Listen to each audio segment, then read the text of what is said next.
Universal Studios Hollywood app.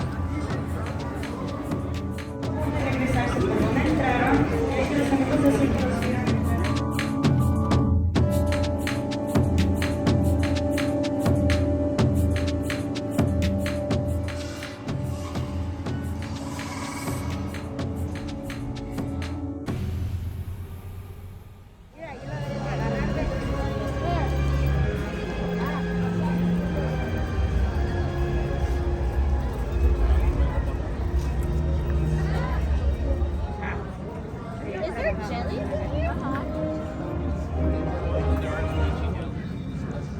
Can we take this on the tour?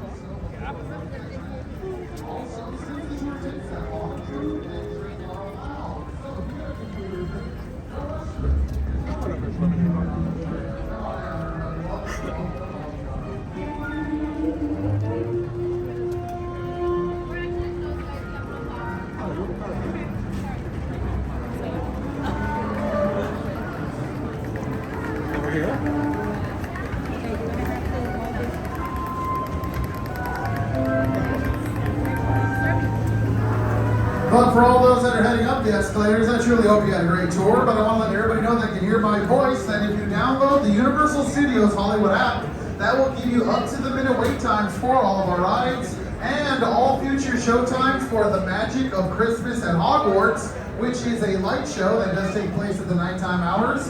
Also, you're going to get show times for our Grinchmas tree lighting ceremony. All of that can be found through the Universal Studios Hollywood app.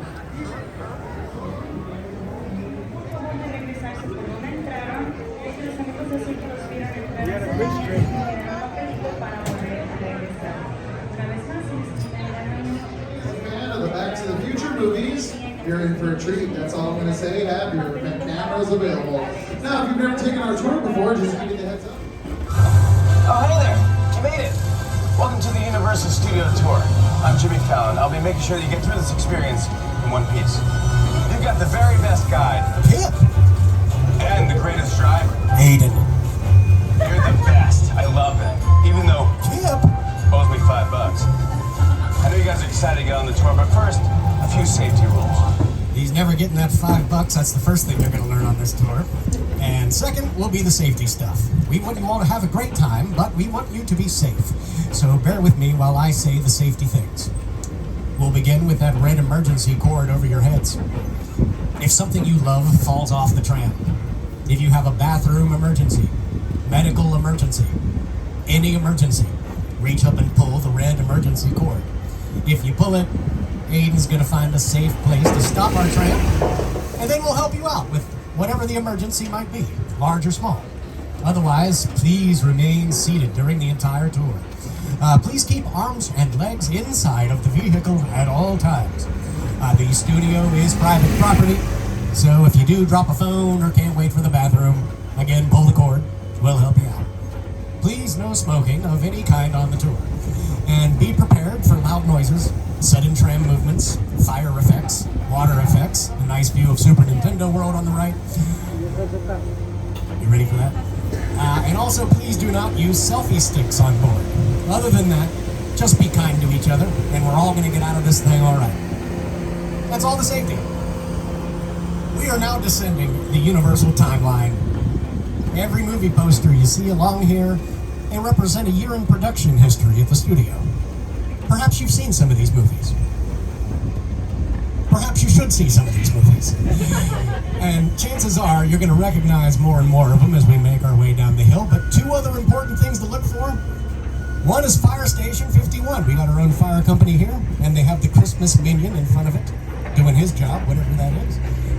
And there's a secret dinosaur in this area too. See if you can find it. I found it. Universal Studios opened on March 15th of the 1915.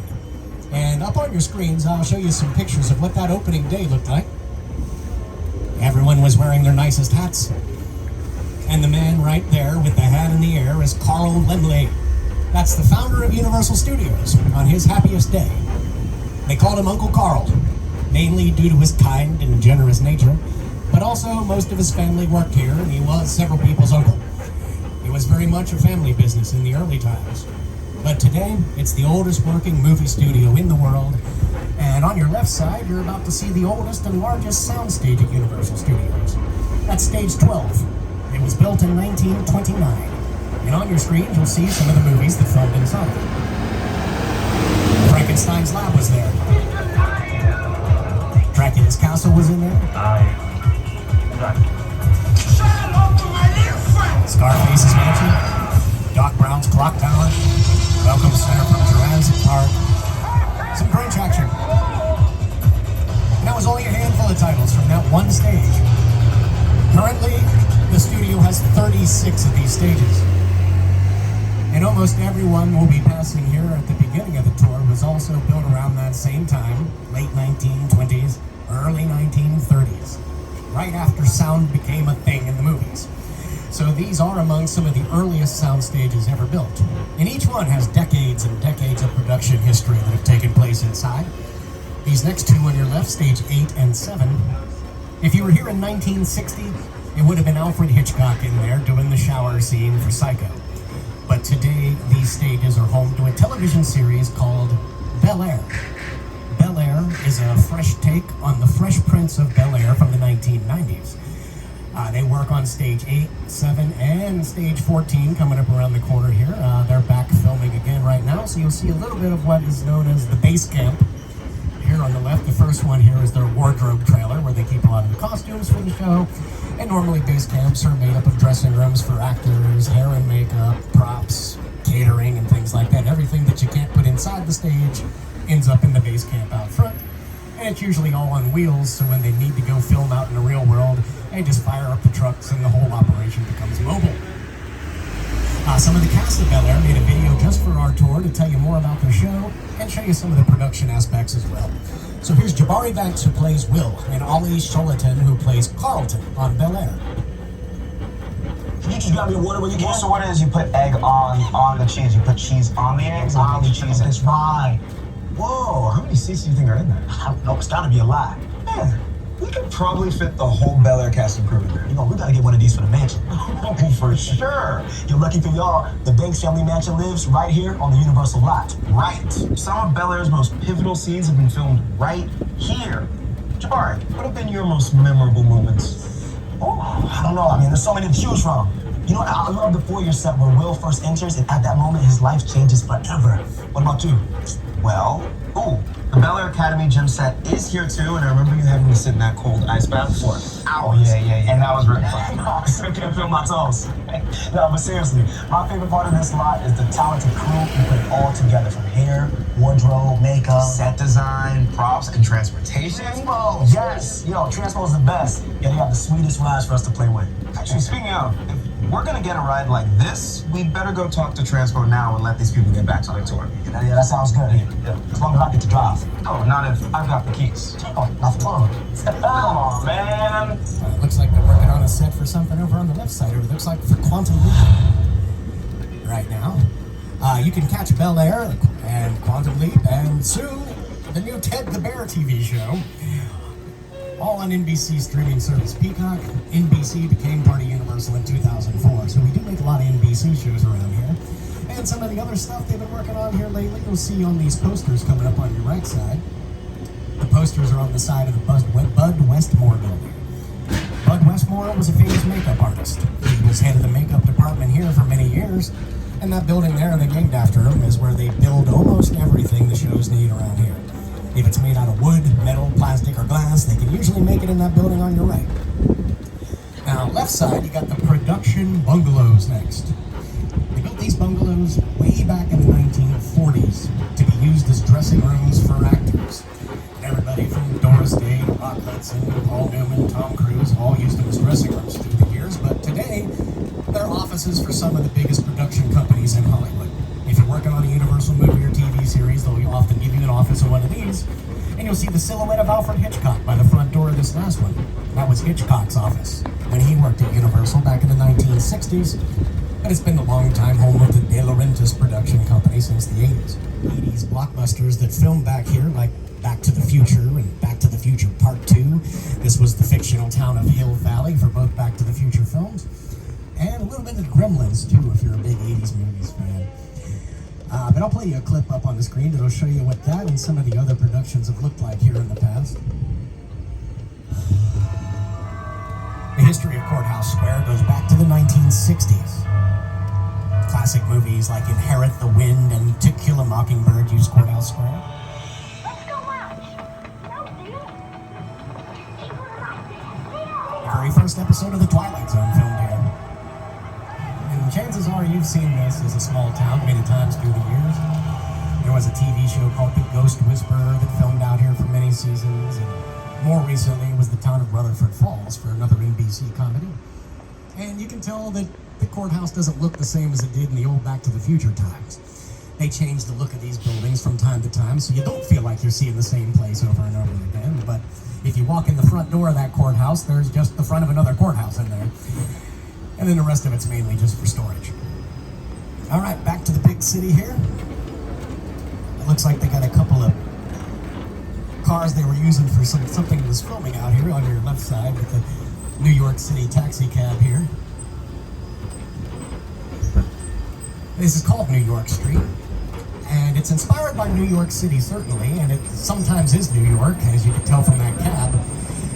Shows like Brooklyn Nine-Nine would use it for New York, and there's some scenes in Captain America, the First Avenger, where it's New York, but it's also been Chicago in movies like The Blues Brothers and The Sting, Baltimore for Hairspray Live, and sometimes not a city at all. They also build the obstacle course for American Ninja Warrior right down the middle of this street when they do the LA qualifying rounds. But just to show you what it can look like out here when it's ready for filming, here's a clip Jimmy Fallon made for us. Hey everyone, welcome to New York! I got my start right here in New York on Saturday Night Live. This is actually my old neighborhood. Once got mugged over there by an old woman. Tough lady. This is my favorite hot dog guy. Hey buddy, how's it going? Remember me? No. Just like old times. Gotta love New York City. Hey, I'm walking here! Hey, it's cool guys. I was just walking there. So it's not exactly New York, but a lot of times when you see New York in the movies, it was shot right here on the Universal Metro sets. If you can make it here, you can make it anywhere. Even if you make it here on the Universal lot. Now, for me, the most interesting thing about this one is that he wasn't even here. Jimmy Fallon was in New York City on a soundstage, and the only things that are really there are that hot dog guy and the taxi cab. They put all our stuff in on a green screen in the background when he was done filming. So that's how far down the movie magic rabbit hole this stuff goes sometimes. It's all lies. Or rather, it's the illusion of reality. That's a better way to say that. And I'll quickly let him tell you what made him want to be a director and give you a hint about what's going to happen to us when we drive into the cave at the top of the hill here. So here comes Peter Jackson. It's the original King Kong that made me want to direct movies. I saw that movie on TV when I was about 8 or 9 years old, and I wanted to become a filmmaker. I like films that just take you away from your real life and sweep you up an adventure. Kong literally does that. I mean, you're on board the ship, you're sailing to a lost island, you're encountering monsters and creatures from, prehistoric times.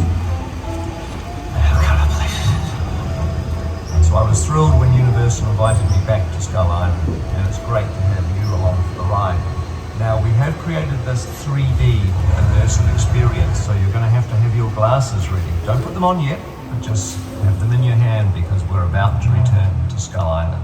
That is correct. We are about to return to Skull Island, everybody. And if you've never done this before, this is definitely one of the thrill ride parts today, so just make sure you stay seated, hang on to your stuff. If you drop something in there, you usually can't get it back till the end of the day, so do your best to hang on to your things. And get your 3D glasses ready, because we're going in 45 seconds, which does not sound like a really long time unless you're stuck in a dark cave with 160 strangers trying to keep the mood light. Then 45 seconds feels like a really long time. Just explaining that got us down to 30.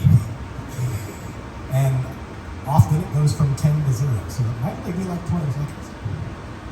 Let's see if that happens. There's 19 now. We'll find out in 4 seconds if it goes straight to 0. It did not. It matters only like 5 seconds. That's not very long. We can do this. And we did. Let's get in there.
King Kong 360 3D. We did it. Didn't even spill my coffee. It is intense in there though, so let's see how everybody looks after that. I'll start with the second car. It's a pretty good looking unicorn there. That would look like it made it through pretty good. Unless you take a picture of it. But then, I'll try to point out as many as there's time for. Here they come.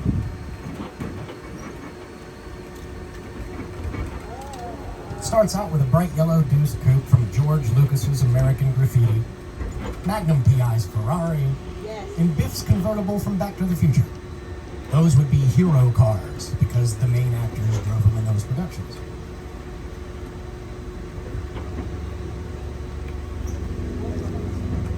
They built all these Flintstone cars in the Bud Westmore building that you passed earlier. They got one Ford Anglia from Chamber of Secrets. They used 17 and a half of those cars making that movie. One gyrosphere from Jurassic World. It looked like it had glass on it in the movie, but they made all the glass on a computer and put it in a movie later. And near the end, you'll see a Bradley fighting vehicle for the Transformers. Looks like metal, but it's mainly particle board, plywood, fiberglass. Again, creating that illusion of reality is the big job here. And the way people are getting that done is constantly changing as technology changes. But there's one film franchise that changed the way we do special effects forever. We're going to explore that franchise next. And here to welcome us, nobody does it better than this guy right here. Welcome to Jurassic Park. And up here is where you're going to be surrounded with some set pieces from the first 3 Jurassic Park films. One of the first you'll see to the right is going to be a boat from Jurassic Park 3. But the biggest one will be on your left side up here. It's a mobile laboratory from the second movie called The Lost World. And I'll play one of the scenes they used it in as we ride by so you can see this thing in action too.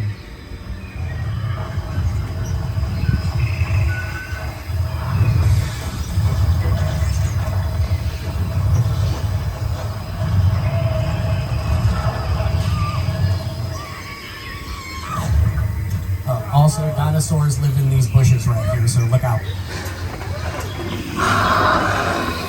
Oh no. Oh, they got the first car. Good. Car 2, there's no escape. Just let it happen. Car 3, cover your beers. Car 4, you're on your own back there. We're all counting on you. First Jurassic Park movie came out in 1993. So, it turned 30 years old this year. So 30 years ago, they made a dinosaur on a computer, put it in the movie. It looked amazing, and that was the beginning. But as far as tech has come, sometimes the old ways are still the best ways, and that's what we'll show you next as we roll into the old Mexico part of the backlot. This is where we're going to show you how they make it rain in TV shows and movies, and that hasn't changed all that much. Everyone makes their own rain, no matter what. So everybody needs a rain machine. And rain machines are really just giant sprinklers. All you gotta do, put the sprinklers high enough in the air that the camera can't see them, find a water source to hook it up to, and right before you start filming, you turn it on and you get the rain. Any second now. There it is. So pretty simple. One thing they try to do is make the raindrops really big so it shows up better on film. Or they'll hit it with some light sometimes so you can see it better.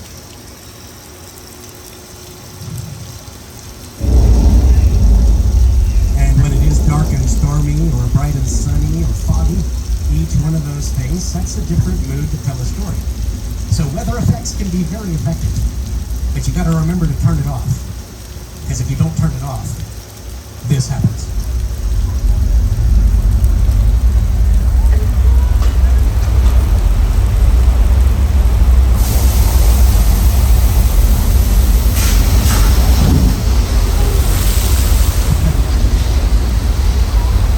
They made the flash flood just for the tour, and all the water goes back up the hill and comes down again for the next tram, so that is the original water from 1968. You just saw that. Maybe that's true.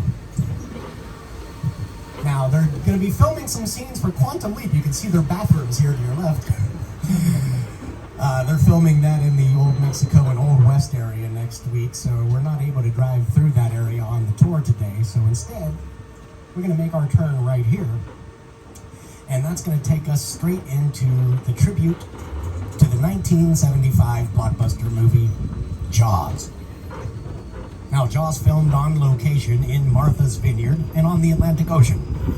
But coming up on your right, you're going to see our recreation of Amity Island from the movie. So let's check it out, see what's going on.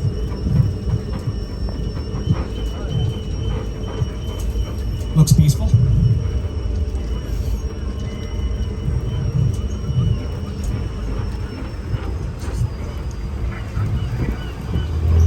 Oh, wait a second. Now, there is a shark out there right now. How lucky are we? Get that man out of the water! Now! Oh, there's a diver out there too, but do not worry. He is trained to handle shark encounters. Observe.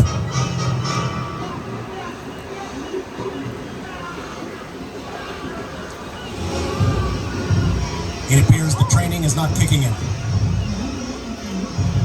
Okay. Well, let's just pull ahead and pause for a moment next to these gasoline barrels. If I've learned anything from video games, this will be the safest place.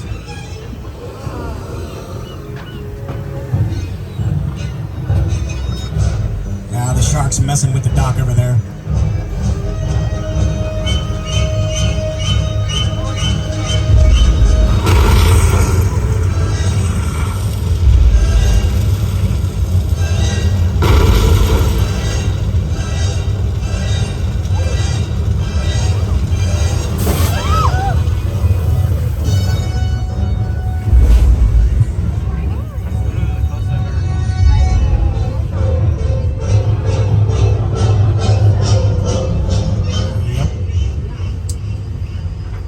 Gets somebody. Sometimes it's me. I stop paying attention and it pops up and scares me. If you're sitting on the right side, make sure you still have eyebrows on your face too. That's one of the hazards of being that close to the fire. That shark's been trying to scare people since 1976. They added this to the tour the year after Jaws came out in theaters. And that shark works way better than the shark from Jaws ever did. The shark from Jaws was named Bruce. Here it comes. Yeah. Still looks scary.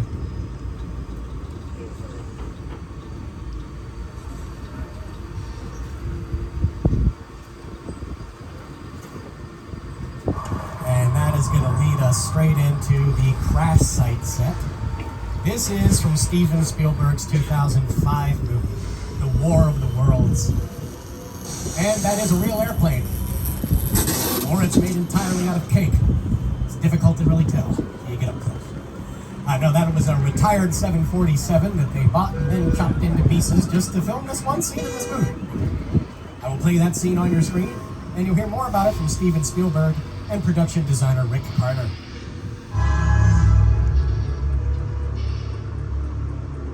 The airplane crash site set is a perfect example of a set that is all designed around a vision that Steven had. When we first began to sit down and talk about War of the World, I thought, what if the 747 goes down right in a big neighborhood? Because it's just something you don't see. You're doing good. You're doing good. Keep your eyes on me. Listen, listen, I want you to close your eyes, okay? Get them closed.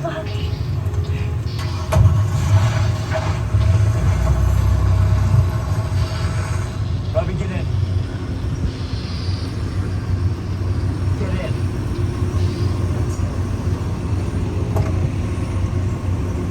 So you can see that stuff did look really good on screen, and it's all real stuff. So again, what they would call a practical set, since, well, in film and TV stuff, practical usually just means it's real or somebody made it with their hands instead of a computer. And it's certainly not a lost art. You're going to get another example of a practical set next as we ride through the newest part of our studio tour here. This is from Jordan Peele's latest film, Nope, the fictional theme park of Jupiter's Claim. We'll see the set, hear some of the sound effects, and the writer and director, Jordan Peele, will tell you more as we ride further. Movie magic only happens when a team of collaborators, often in the hundreds, work together to take an impossible notion and bring it to life. This is Jupiter's Claim, a nostalgic, small-time Southern California amusement park owned by former child star Ricky Jupe Park.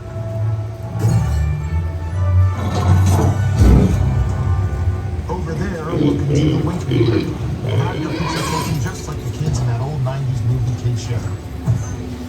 That's what this whole place is loosely based on. Remember that one? No? What? A little further down, you can see the brand new Star Lasso Experience. Built to showcase an unbelievable new live show.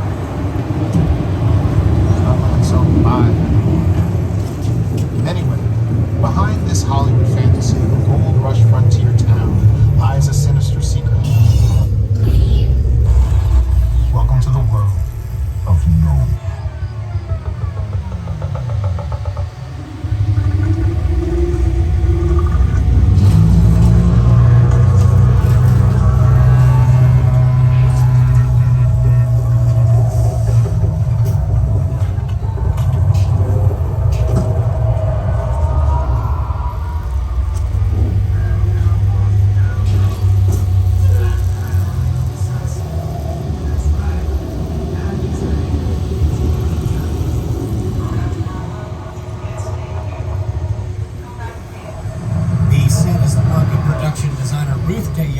And if you've seen the movie Nope, you know a lot of the elements on that set are pretty important to the plot of that movie, too.